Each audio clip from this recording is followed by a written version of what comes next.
बहुत समय पहले की बात है। एक छोटे से गांव में किसान रामू रहता था। रामू मेहनती था।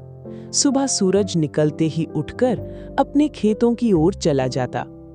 उसके पास ज्यादा जमीन नहीं थी, लेकिन वो हर पौधे और हर बीज को अपने बच्चे की तरह संभालता था।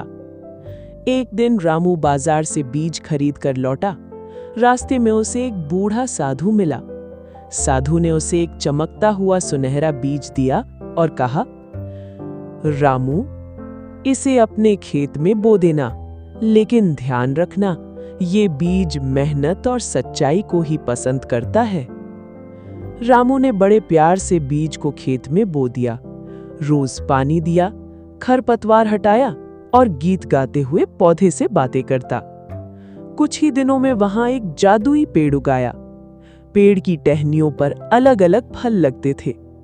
एक टहनी पर सेब, दूसरी पर केले, तीसरी पर आम। गांव वाले देखकर हैरान रह गए।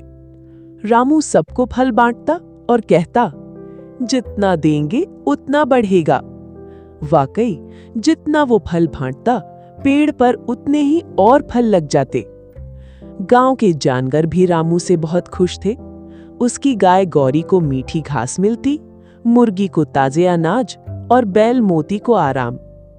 एक दिन खेत में टिड्डियों का झुंड आ गया। रामू परेशान हुआ कि अब उसकी फसल बर्बाद हो जाएगी। तभी उसकी चिड़िया दोस्त चिरपी ने सभी पक्षियों को बुला लिया। उन्होंने मिलकर सारे टिड्डे भगा दिए। रामू ने मुस्कुराते हुए कहा, जब हम सब मिलकर काम करते हैं तो कोई समस्या बड़ी नहीं होती। गांव में कई दिनों तक बारिश नहीं हुई। खेत सूखने लगे। रामू फिर भी उम्मीद नहीं छोड़ी। वो रोज अपने छोटे से तालाब से पानी भरकर खेत में डालता। पेड़ ने ये देखा और अपने जादू से काले बादल बुला लिए। अगले ही दिन गांव में जमकर बारिश हुई। सब किसान खुश हो गए। धीरे धीरे गांव बदल गया। अब कोई भूखा नहीं रहता। हर घर में फल, अनाज और दालें भरपूर थीं। बच्चे पेड़ के नीचे खेलते और रामू सबको मेहनत, दया और सच्चाई का महत्व समझाता।